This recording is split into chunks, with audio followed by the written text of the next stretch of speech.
Hello everyone, and welcome to this DelfStack tutorial video.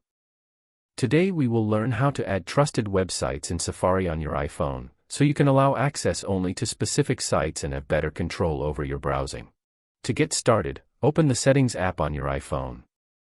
Once you are inside Settings, scroll down and tap on Screen Time. If you haven't already enabled Screen Time, you may need to turn it on first.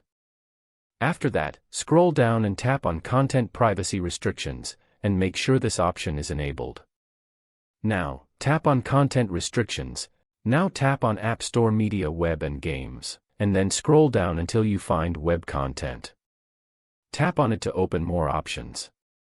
Before we continue, take a moment to subscribe to the channel and press the bell icon for more quick and helpful tutorials like this.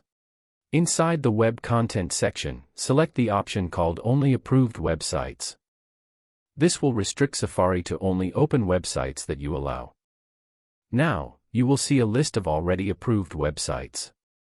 To add your own trusted site, scroll down and tap on Add Website. Enter the website name and URL that you want to allow, then save it. Once added, Safari will allow access to this website while blocking all other sites.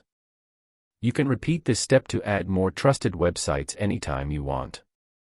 That's it. You have successfully learned how to add trusted websites in Safari on your iPhone. If this video helped you, feel free to check out more quick tutorials like this.